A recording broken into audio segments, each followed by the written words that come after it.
豆哥啊，再过一段时间，我和小黎叔就要带我爸去国外了。这一走啊，不知道什么时候才能回来。但是为了那些一直支持咱们大排档的老顾客，咱们这个店不能关。在我爸手受伤的时候，你给我爸掌过勺，顾客反响可好了，所以把店交给你，我放心。土豆哥，土豆哥，那我就把店交给你了。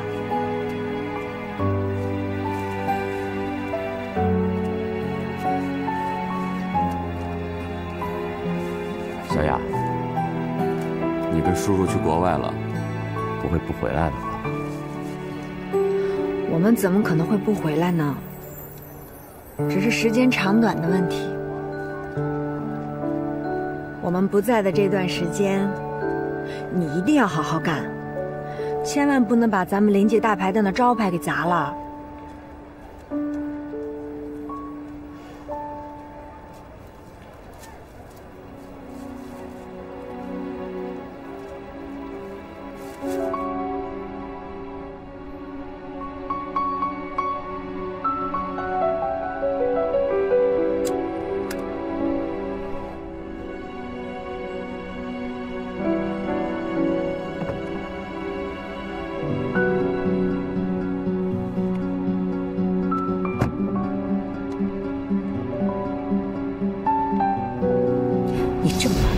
在医院陪着小瑞，你跑到这儿来干什么？孩子没了，大家心里面都不好过。但是现在咱们最大的麻烦不是这个，那是什么？就在刚才，看到网上已经贴出了欧氏集团的财务调查报告。是郑一民，你让他这么干的？当然不是。在小瑞没有转变态度之前，我怎么可能做那么激进的举动？一定是他自己先沉不住气了。如果董事长提前召开股东大会，但是小瑞又拒不接受董事长的位子，到时候您觉得那些股东会怎么办？欧长林依旧辞职，然后，在没有合适的继任者出现之前，欧阳就会顺理成章地接过董事长的位子，到时候咱们所做的一切就白费了。那我现在就去医院找小瑞，让他回心转意。小瑞现在的状态还有立场，您去了一点作用都没有，只会激化矛盾。那你说我们该怎么办？现在只有一个人能让小瑞回心转意，他的亲生父亲郑一鸣。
哥，你今天来的够早啊！能不早吗？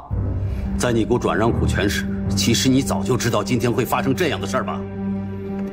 等股市一开盘，欧氏的股价一定会断崖式的暴跌。你不在乎钱，我还在乎钱呢。哥，只要小瑞能安安稳稳坐上董事会主席的位子，其他的对于我来说都不重要。对我很重要。哥，你放心，今天亏你的，将来我一定加倍的补偿你。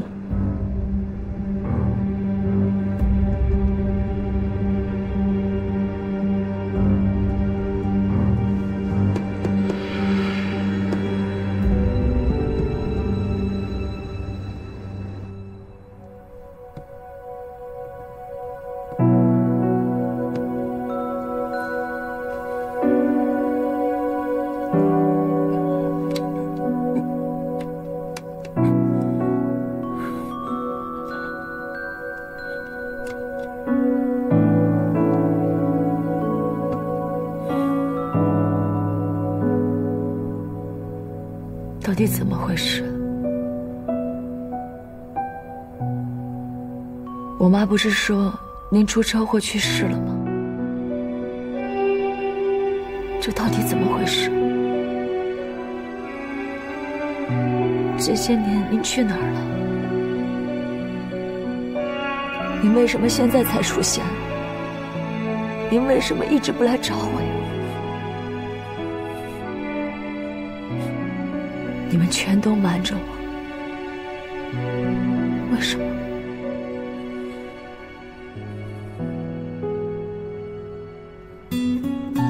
这么多年，我一直以为您早就不在了。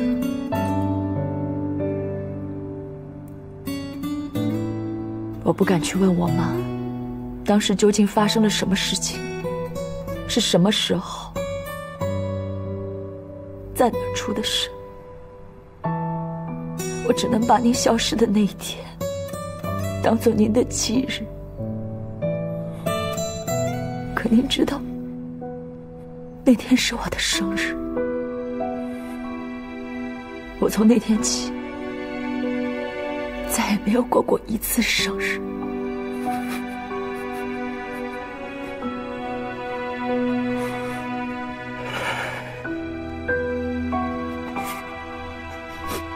小瑞，对不起，是爸爸对不起你，是爸爸不好，让你受委屈了。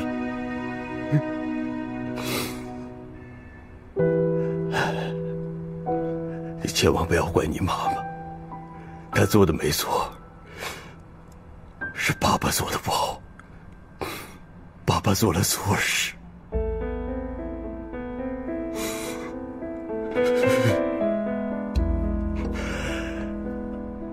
20年了，爸爸没有一天不想你。正是因为想你，我才能撑过这20年。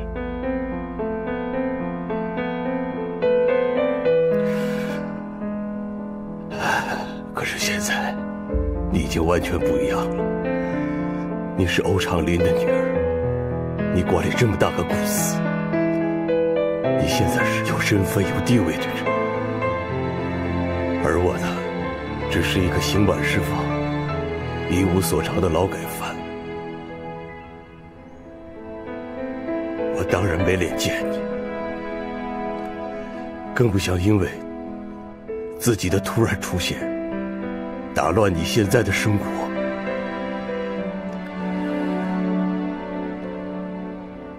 你妈妈看我生活窘迫，把我开了这家店，我也能够时不时的从她和陈哲的口里知道一些你的近况。有时候爸爸忍不住会去偷偷看你，这样已经挺好，我已经挺满足了。到底发生了什么事？你为什么会去坐牢？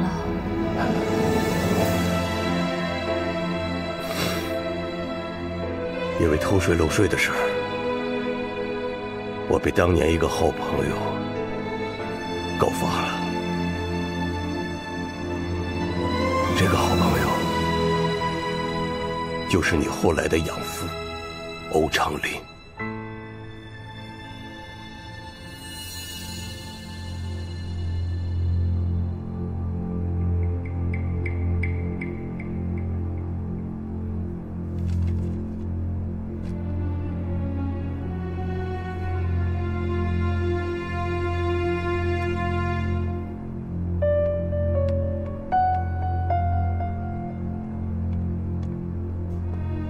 爸，为什么公司会出现税务上的问题？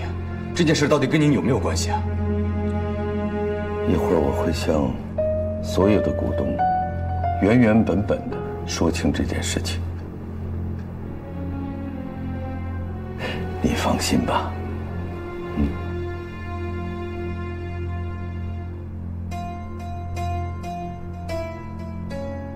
哎，你们有没有看到网上发布出来的消息？当然看了，这么大的事儿，就看看一会儿欧长林来了，他怎么向他们交代了。偷税漏税，这绝不是小事儿。这样负面消息，股票肯定会暴跌。我看着欧长林还有什么资格坐在这位置上？就算欧长林下来了，欧派和齐派他们还是占了大半个股权。到头来，替换的不是欧瑞就是欧阳，说来说去还是他们自己的。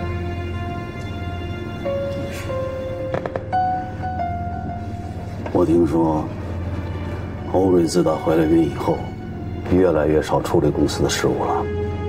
如果这个时候欧长林宣布欧阳与徐红山女儿的婚事，用来挽救公司的颓势，而欧瑞也无意接受集团董事长的位子，那你的计划不就全落空了？哥，你说的这种事情永远都不会发生。我了解我的女儿，我也了解我的儿子。欧氏集团改朝换代的日子就要来了。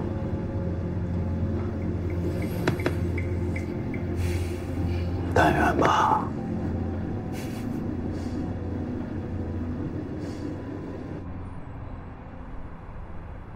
当年，你妈妈嫁给我，也是承受了来自她家里巨大的压力。那个时候的我，空有一副雄心壮志，除此之外一无所有，所以她家里根本不会同意。可是你妈妈，还是瞒着她家里，偷偷的跟我结了婚。所以那时候我暗暗下定决心，一定要干出一番事业和成绩来，让他们家里接受我。那跟欧长林有什么关系？当年，因为我跟欧长林是同乡，所以我们一起开了公司。开始的那几年，因为大家新奇，公司发展还算不错，挣了钱，也积累了不少的客户资源。记得你出生的那一年，我和欧长林因为公司管理和发展方向的问题发生了分歧。我带着一部分资金和资源，另外开了一家公司自己做。2年以后，我的公司越来越好。我把全部的精力都投入在了事业上，因为我要向齐家证明当时他们的想法是错的。也正是因为这样，我渐渐地冷落了你妈妈。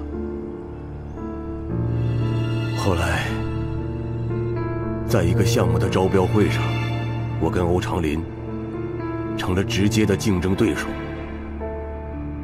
其实那时候欧长林的公司已经出现了经营问题，按理说我是赢定了，因为他失去了这次机会，公司很可能会破产。可是就在这个关键的时候，我被欧长林举报偷税漏税，公司的账目也被人偷了。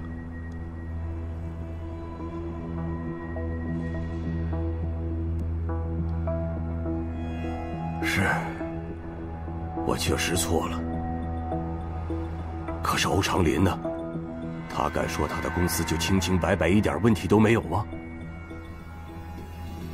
你爸让欧阳进入董事会，是为了通过增资的议案，但是我们不知道那笔资金的来源是在什么地方。查了公司的账目，我才发现，这些年以来，你爸一直在故意削减公司利润。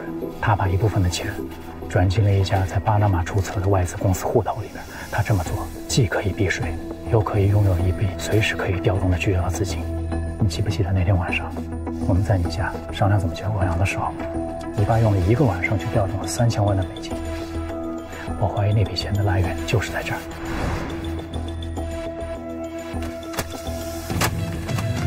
陈真，你究竟想要干什么你？这新闻稿你到底要做什么？啊，说！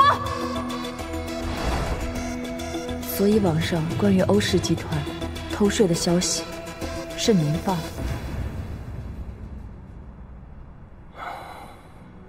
陈哲查公司的账，也是为了帮你。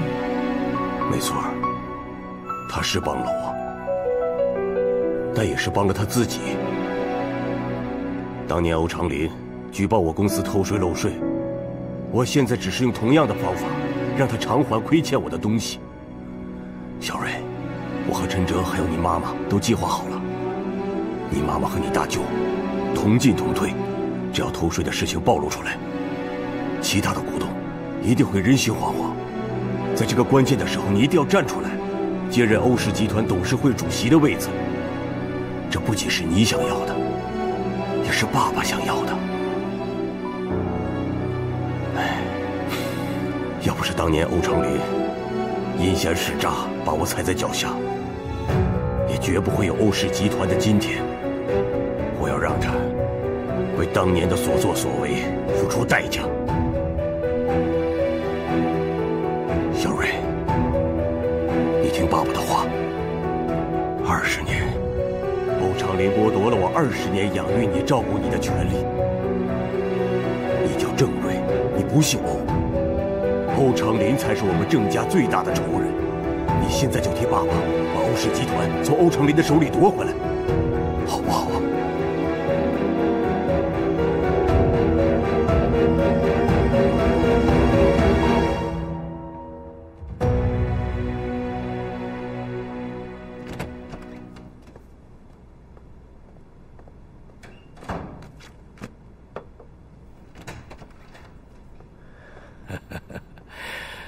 对不起，让大家久等了。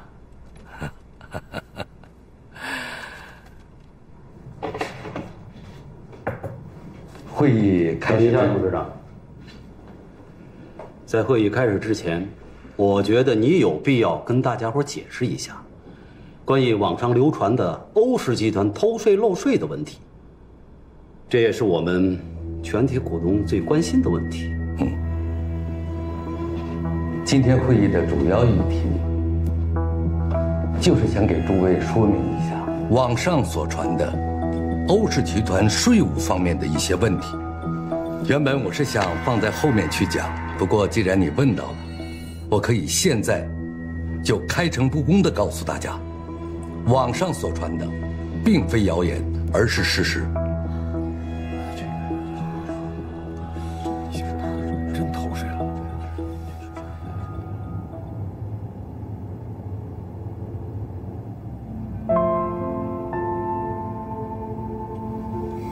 你现在应该明白我的良苦用心了吧？我之前所做的一切，都是为了帮郑叔叔，你的亲生父亲报仇。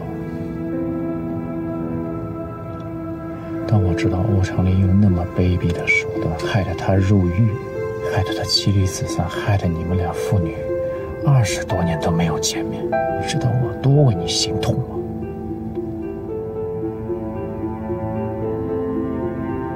欧长林是罪有应得，他现在的下场是他自己活该。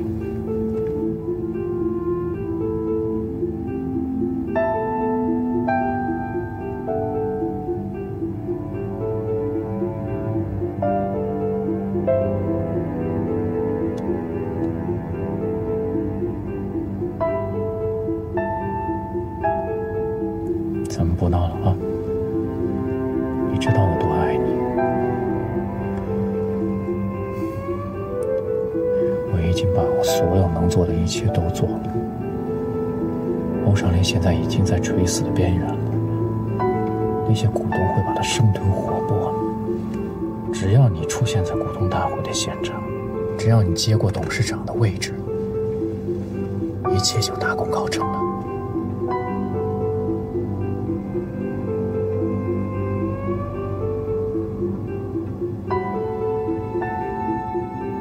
会议已经开始了，麻烦你开快一点。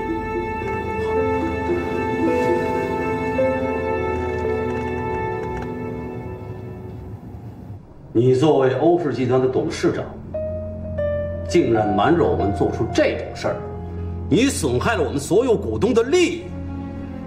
我承认，我瞒着你们做了这些事情，但是我绝对没有损害各位股东的利益，没有。哼，这我就不明白了。你把本来属于股东红利的钱占为己有，怎么叫做没有损害股东的利益呢？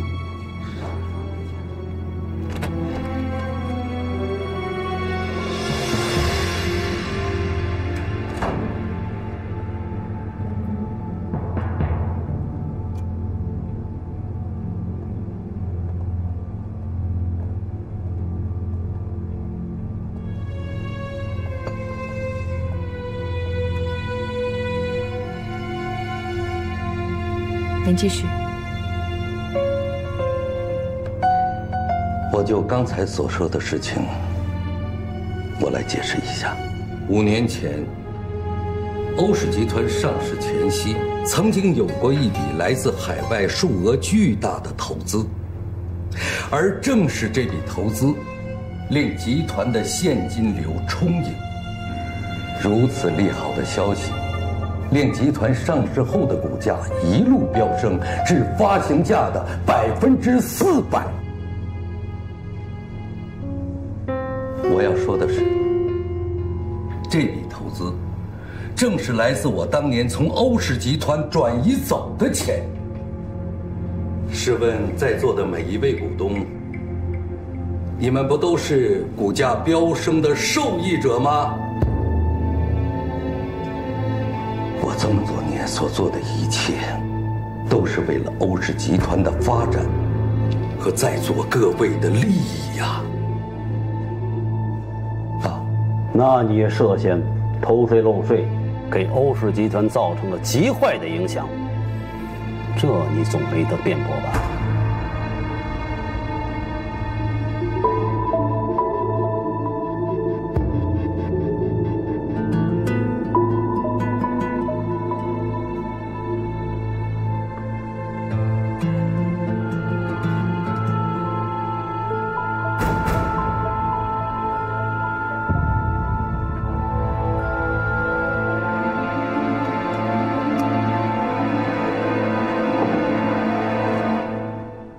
我从前年开始，我持续小量的抛售我手中的股份，并在去年中旬主动向银监会和税务机关交代了我之前一系列的违规行为。这些是处罚通知书和我缴纳的罚款与滞纳金凭证，而我交纳的罚款正是我抛售股票套出的现金。就在刚才，我已经把这些凭证发布到网上，并做出了声明。至于民众是否还对欧氏集团抱有信心，只能从股市上的反响来做判断了。欧氏的股票今天一开盘就在下跌，而且还有继续下跌的势头。欧长林，不管你再怎么挽救，你的错误已经导致欧氏集团蒸发掉了上亿的资产，这也让我们大家蒙受了巨大的损失。你不配再坐这个位子了。股票上涨的时候，你怎么不说这种话呢？齐总说得对。所以，今天这个会议，我想宣布的第二件事情就是，从即日起，我将卸任董事长的职位。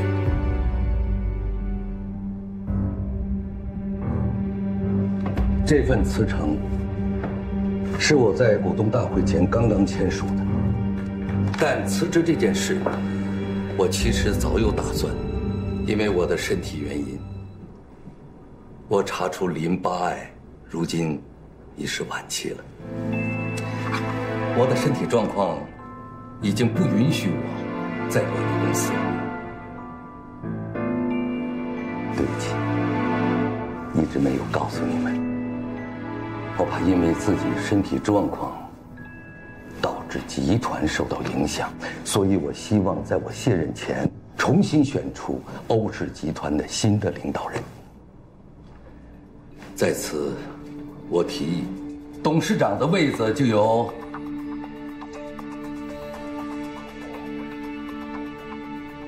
欧瑞担任。常年，你这是？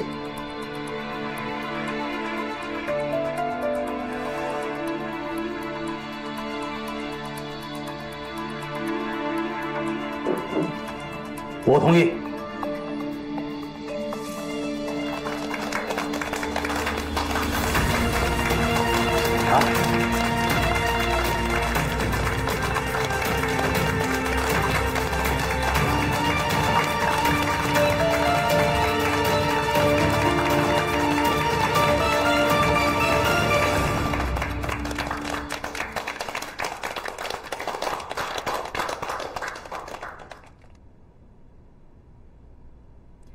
我非常感谢大家对我的信任与支持，但是这个任命，我不能够接受。我不接受的理由非常充分，因为集团偷税漏税的事情，我原本就是知道的。欧总，这件事情跟你没有关系。我向在座的各位隐瞒了真实的情况，我这种做法同样给集团的利益造成了损失。所以我没有资格担任欧氏集团的董事长。那目前没有比你更适合这个位子的人呢？当然有。谁？欧氏集团副总裁欧阳。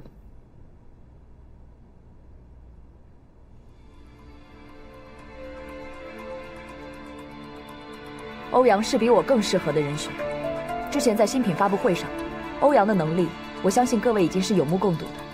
不久之后，欧阳将与徐氏集团千金徐思雨小姐喜结连理，我相信欧阳绝对有能力带领集团走下去。当然，我也会继续担任执行总裁，辅佐他。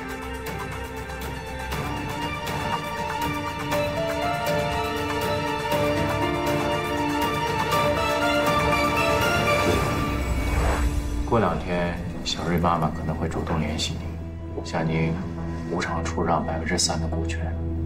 以换取您这边的选票。他的目的很简单，保小瑞上台。但是我要提醒你，小瑞到时候有可能会拒绝接受任命。你什么意思？我的意思是，如果小瑞拒绝接受任命，那董事长最佳的人选就是你。无利不起走。你告诉我，你来的目的，咱们再谈。我的目的很简单，欧氏集团总裁的位子。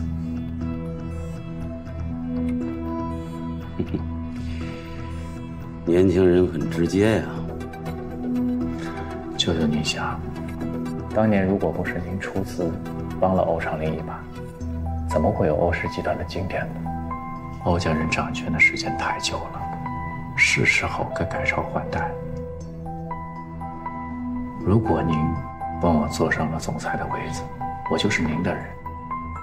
到时候您又是欧氏集团的董事长，那整个欧氏集团不就都得听你们齐家的了吗？年轻人有野心，这点不错。不过我要告诉你，你说了半天，你把欧阳放在哪儿了？再怎么着，他是欧长林的儿子。再有，欧家和徐家马上就要联姻了，你不管怎么分析，那些股东都不会支持到我的头上来的。舅舅，话不能说太早。不管徐家和欧家是否联姻，欧阳都没有资格做欧氏集团的董事长。何以见得？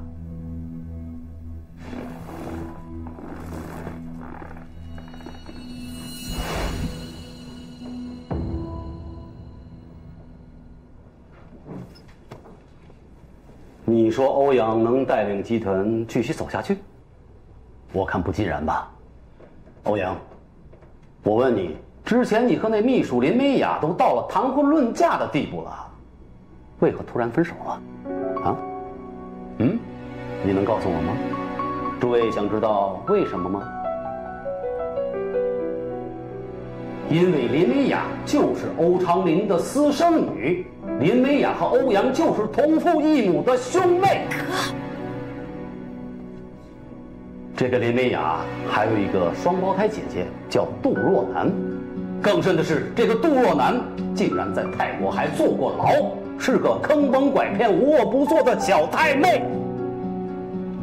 诸位，这可是丑闻呐！啊，这要是传出去，这对我们集团会造成什么影响吗？还用我说吗？哥，这些你是怎么知道的？哎呀，我怎么知道的不重要，重要的是在座的各位，你们可要擦亮眼睛啊！他们欧家上梁不正下梁歪，家务事你都断不清，何况管理好一个公司呢？所以，我们有必要重新选择一个有能力而且能够带领集团向上发展的人。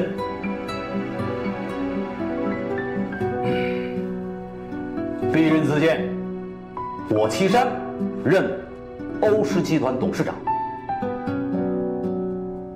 欧瑞，你既然不愿意当朕的董事长，我看这个总裁也就免了吧。啊？舅舅，即便您不同意欧阳担任董事长，您也没有什么理由罢免我这个总裁吧？有些人为了一己私利，可真是用心良苦。欧氏集团从刚刚起步到如今的规模与成就，我相信大家是有目共睹的。如果真如他所说的上梁不正下梁歪的话，那么我们欧氏集团也走不到今天。我们家的家务事，我就不拿到这种正式的场合继续讨论下去了。但是最重要的是，一家人在一起要相亲相爱、宽容体谅。既然大家有幸在这辈子成为一家人，那就是缘分，也是福分，所以我们更应该去好好珍惜。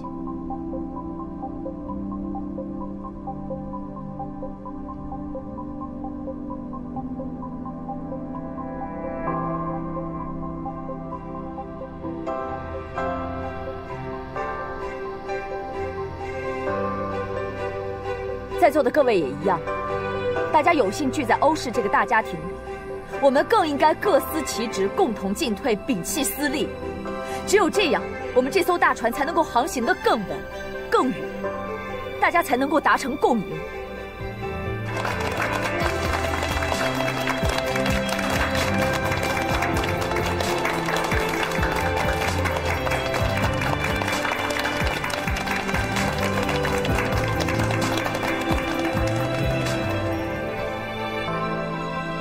我依旧举荐欧阳担任欧氏集团的董事长，请各位股东看一看欧阳自进入欧氏集团的改变，他的努力，我相信大家是有目共睹的。他和徐思雨小姐的订婚宴也正在筹备当中，到时候还希望各位股东能来光临。